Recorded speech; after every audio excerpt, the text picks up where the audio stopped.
Hey everyone, welcome back to my YouTube channel English Guru. So, how are you all? I hope you are all good and doing good in your life. So, yesterday we will discuss about the Renaissance Reformation and today we will discuss about New Classicism. So, first of all, मैं आपको दिखा दूँ कि LT grade का syllabus में क्या क्या है. ये पुराना ही सिलेबस है जो लगभग 2018 में आया था और अभी हम इसी पे ही काम करेंगे जब तक नया सिलेबस और नया पैटर्न हमें नहीं पता चल जाता. और नए सिलेबस और नए पैटर्न में देखते हैं क्या आता है.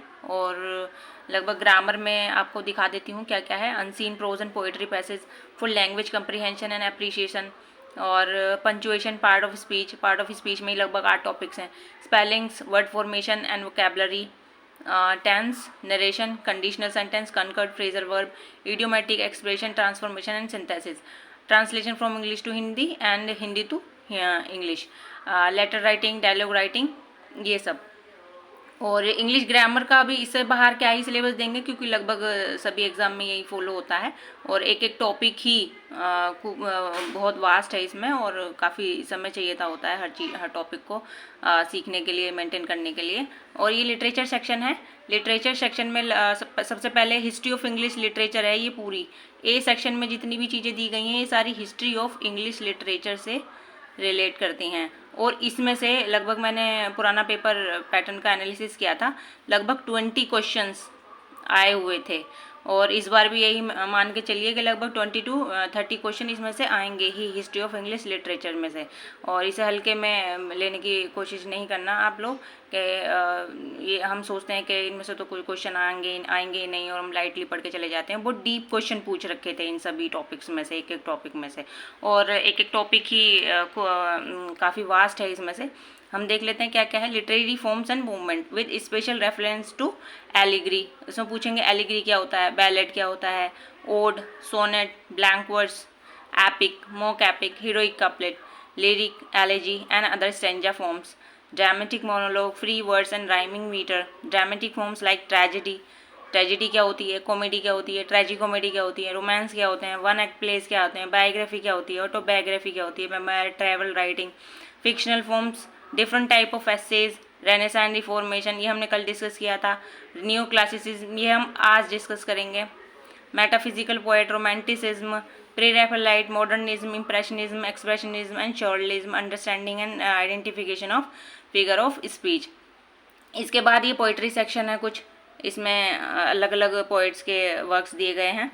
और ये ड्रामा सेक्शन है, ये प्रोज एंड फिक्शन सेक्शन है. और पोइट्री सेक्शन में भी सब टॉपिक्स हैं, ये देख लीजिए अलग अलग राइटर के. लगभग ये 60 to 70 राइटर्स हैं जिनके वर्क्स दिए गए हैं. तो ये सभी आपको प्रिपेयर कर लेने हैं जब तक नया सिलेबस नहीं आ जाता. कुछ ना कुछ इसमें से लगेगा और हो सकता है सभी कुछ यही हो, चेंज ना ही हो सिलेबस में. तो आज हम पढ़ेंगे न्यू क्लासिकल एज. ये कब से कब तक थी, 1660 to 1798 तक. सो the new classical age in English literature, spanning roughly from 1660 to 1798, is characterized by a conscious effort to emulate the styles and ideals of classical Greek and Roman literature. The period also known as the Augustan age. इस as को क्या कहा जाता है, also known Augustan age. ये important question है. और emphasis reason, order, balance and clarify, often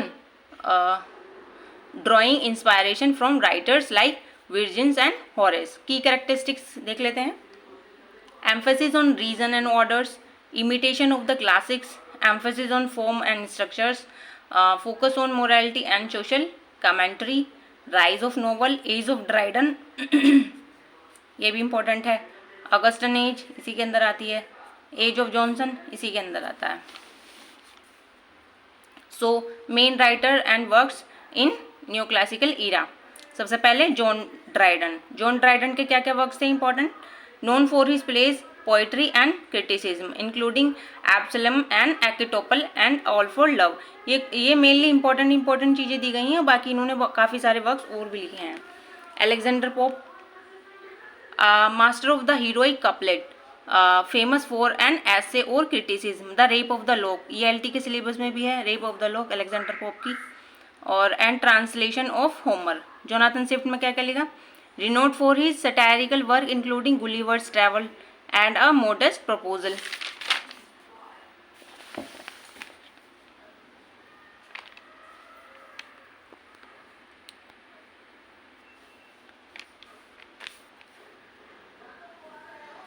Samuel Johnson ने a leading literary figure known for his dictionary of the English language, lives of the poets and रोजेलाज।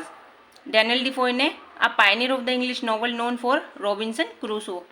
6 number पे आता है Henry Fielding, another significant novelist known for the Tom Jones.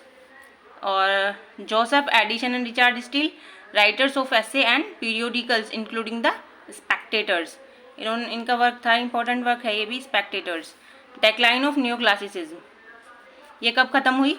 By the late 18th century, the emphasis on the reason and restart began to give way to growing appreciation for emotion, individualism, and the power of the imagination, paving the way for romanticism. The publication of Wordsworth's lyrical ballad in 1798 is, ये भी important है कि Wordsworth की lyrical ballad कब publish हुई थी? 1798 में। is often cited as the key moment marking the end of the neo classical period. इसकी शुरुआत से ही न्यू क्लासिकल पीरियड का एंड हो गया था, and the beginning of the romantic era, और रोमांटिक ईरा की शुरुआत हो गई थी। न्यू क्लासिकल पीरियड के बाद क्या शुरू हुआ था? रोमांटिक ईरा। इसके कुछ और इम्पोर्टेंट फैक्ट देख लेते हैं। न्यू क्लासिकल एज 1662 1798, सबसे पहले आया रेस्टोरेशन एज। इसका सीक्वेंस भी पूछ लेते हैं कि सबसे पहले रेस्टोरेशन एज आई या अगस्टिन एज आई या एज ऑफ जॉनसन आई, ठीक है। तो first of all restoration age, इस ये कब से कब तक थी? 1660 टू 1700 तक। इसमें कौन कौन से राइटर थे? Age of Dryden, restoration of monarchy, glorious revolution, exclusion crisis, ये इसके की इम्पोर्टेंट फैक्ट्स हैं। अगस्टन एज कब से कब तक थी? 1700 टू 1745, ये थी एज ऑफ पॉप। इसे एज ऑफ पॉप भी कहते हैं, इसे एज ऑफ ड्राइडन कहते हैं, इसे एज ऑफ जॉनसन कहते हैं, age of reason and age of prose also. And age of Johnson, इसका ईयर क्या था? 1745 टू 1798, इसे एज ऑफ जॉनसन भी कहते हैं। इसके अंदर doctor Samuel Johnson, first dictionary, ठीक है, फर्स्ट डिक्शनरी किसने इन्वेंट करी थी? डॉक्टर सैमुअल जॉनसन ने। क्रिटिकल क्रिटिसिज्म, ये क्रिटिकल क्रिटिसिज्म के फादर कहे जाते हैं जॉनसन साहब। और इसके कुछ इंपॉर्टेंट एमसीक्यूज देख लेते हैं। The new classical period in English literature is broadly defined as, इसका ईरा कब से कब तक था? 1660 टू 1789 तक, ये ईयर्स भी याद रखने होते हैं। Which of the following literary device was particularly favoured during the new classical period? Heroic couplet. इसका मेन इंपॉर्टेंट फैक्ट यही था, एक तो Alexander Pope, heroic couplet. The new classical period is also known as the age of reason, ये हमने ऊपर notes में भी पढ़ा था, ये रहा age of reason. Neo classical writer often drew inspiration from classical Greek and Roman literature से। तो न्यू क्लासिकल राइटर्स को कहाँ से इंस्पायरेशन मिली थी? क्लासिकल ग्रीक्स और रोमन लिटरेचर से। नेक्स्ट देख लेते हैं। A key characteristic of neoclassical literature is focus on reason and order. Again same question.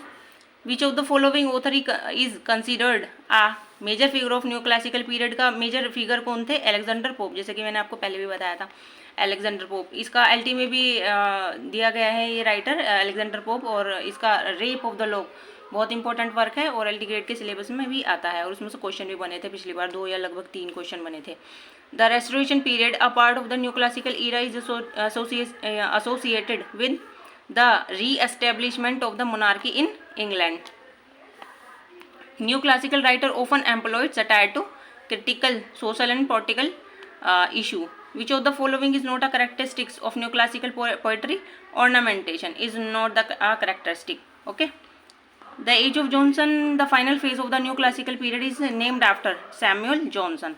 Age of Johnson is called Samuel Johnson. Okay. So these are important question and important facts of neoclassical era. I hope you all are understand it, or if you find my video more informative, then please like, share and subscribe to English Guru. Thank you guys.